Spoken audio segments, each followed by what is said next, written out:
Korona, osaiwana. Yorekana kwa wino tikupembela.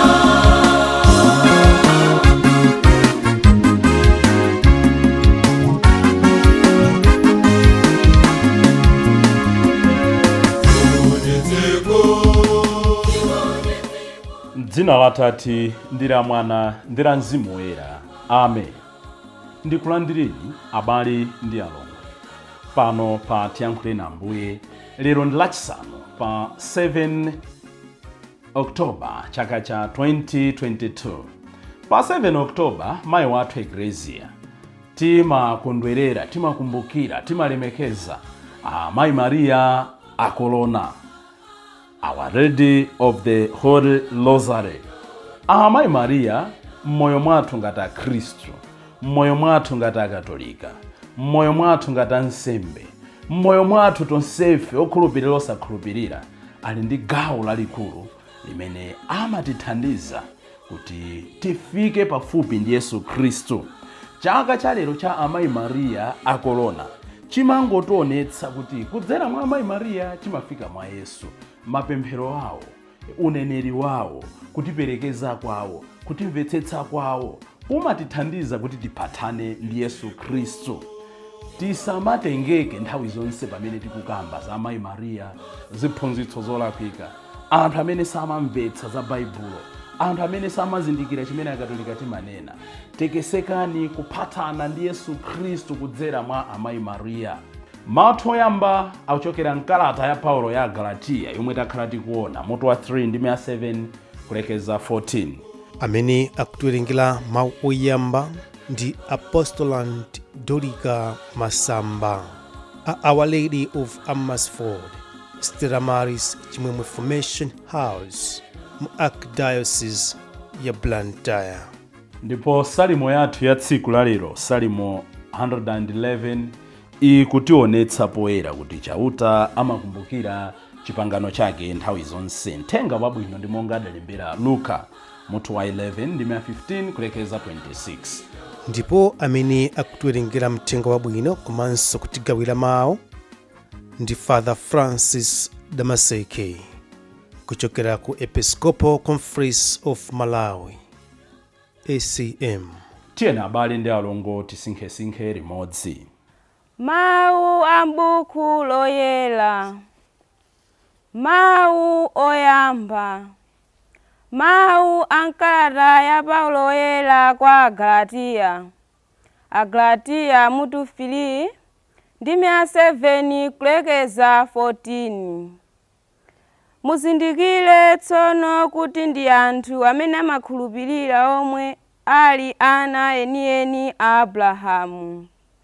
Koma malembo adaoneratu kuti anthu a mitundu ina pakukhulupirira Mulungu adzawaona kuti ngolungama pamaso pake.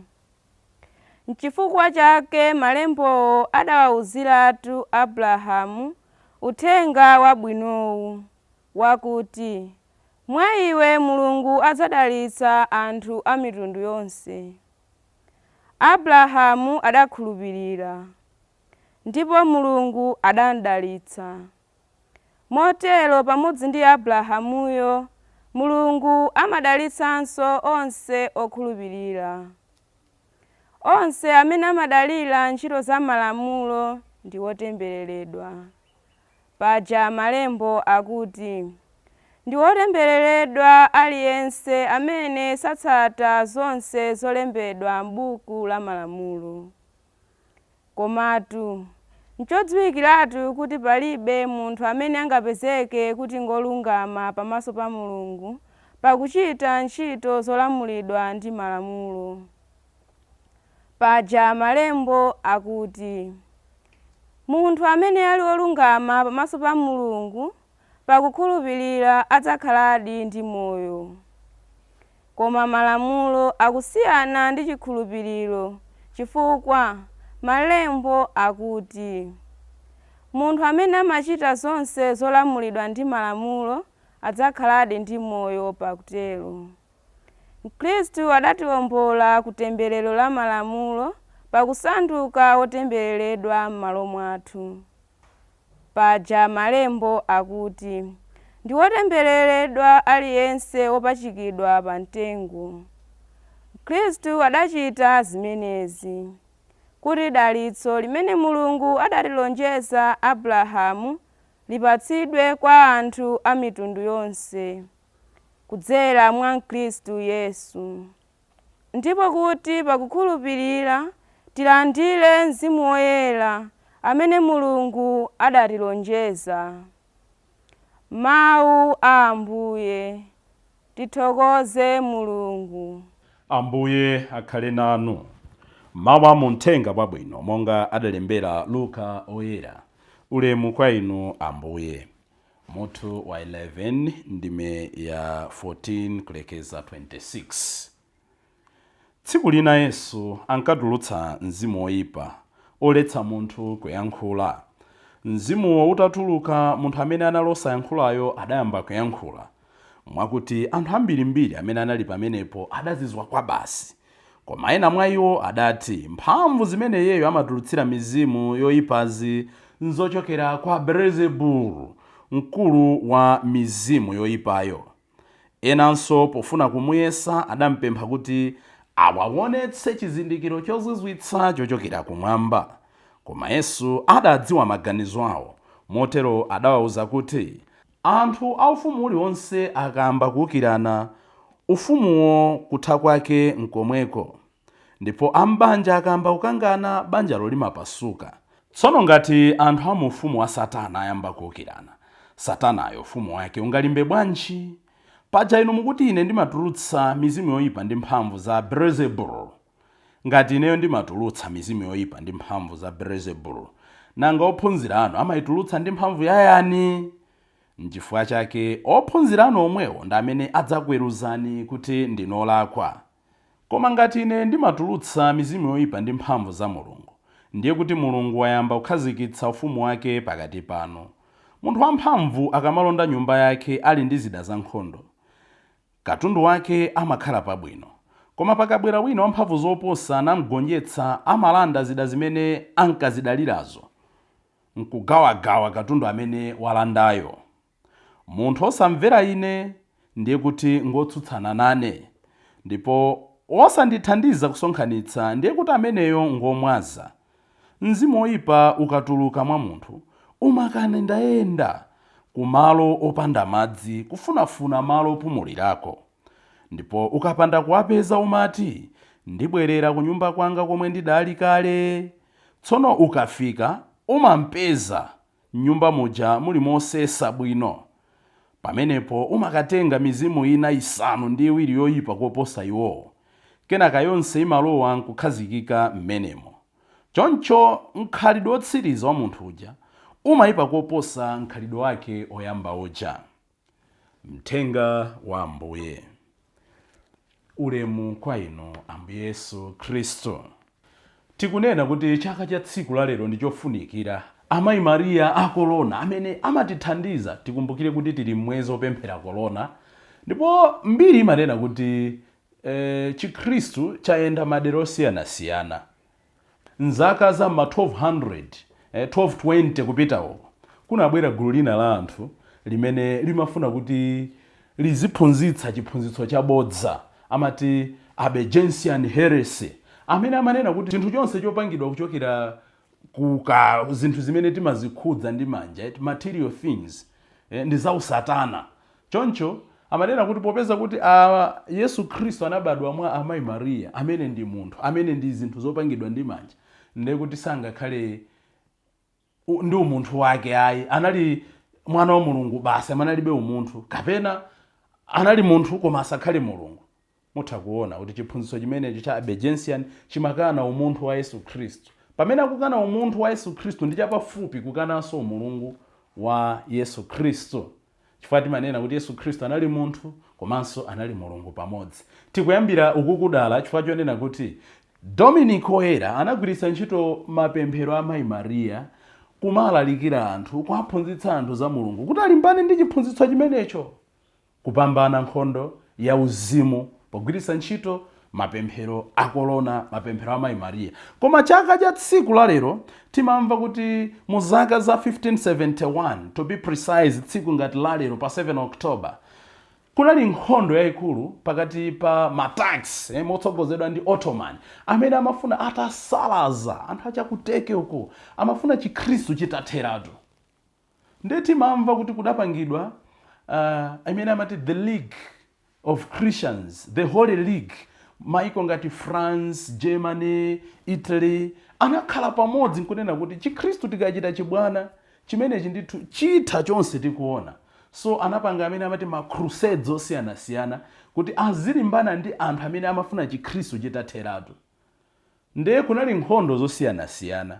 Koma timamva kuti tsiku ili la 7 October mchaka cha 1571 pamene asilikali a chikhristuwa anali kupita ku nkhondo nako ku Vatican pa St. Peter's Square, ananena kuti tipange mapemphero kupempha Amayi Mariya kuti atinenere nkhondo imeneyi tiwine, komanso kukhale kuwina definitive, tisamalimbanenso ndi zomenyana-menyana m'dzina la chikhristu. So motsogozedwa ndi apapa pamene akhristu amakamenya nkhondo imeneyi amanena kuti the battle of Lepanto, akhristu anali kupemphera pa St. Peter's Square Amayi Mariya awathandize. Ndiye kuti asilikali kwinaku akumenya nkhondo, ndipo mapeto azonse ndi chinali chimwemwe chokha chifukwa nkhondo yodi anayipambana kotheratu, kotero kuti chikhristu chinatetezedwa. Choncho apapa Pius achisanu amene analipo nthawi imeneyo anakhazikitsa kuti kuyambira nthawi imeneyo chaka ichi chizitchedwa kuti chaka cha Amayi Mariya opambana. N'chifukwa chake mukaona ngati kwathu kuma Parish imatchulidwa tsopano kuti Our Lady of Victory, Amayi Mariya opambana. Koma pofika mchaka cha 1969 apapa Paulo achinayi anaona kuti chaka chimenechi chizitchulidwa kuti Amayi Mariya a Korona, Our Lady of Rosary, chifukwa nkudzera mmapemphero a Koronawo ndi pamene chipambano chinabwera. Ndiye kuti tikuchoka from the Our Lady of Victory to Our Lady of Rosary. Zonsezi zimayimirira Amayi Mariya opambanitsa, Amayi Mariya a Koronawa. Ndi chaka chimene chikutionetsa poyera kuti nafenso tili ndi nkhondo zathu zosiyanasiyana, zakuthupi komanso zakuzimu. Satana samapuma ali kalikiliki kufuna kugonjetsa ino ndi ine. Chifukwa chake mu nyimbo ina timayimba kuti thandizeni, thandizeni inu amayi achifundo. Azitithandiza amayi nthawi zonse. Pamene Satana akutiyesa, pamene demoni akutiyesa, Amayi Mariya amatipambanitsa tisachite manyazi kuatchula amayi athu. Ndi amayi amene amatinenera kwa mwana Yesu. Sitimapembedza koma timadziwa kuti uneneri wawo ndofunikira mmoyo wanga ngati wansembe, ndofunikira mmoyo wanu ngati wabanja, ndofunikira mmoyo mwathu ngati akhristu.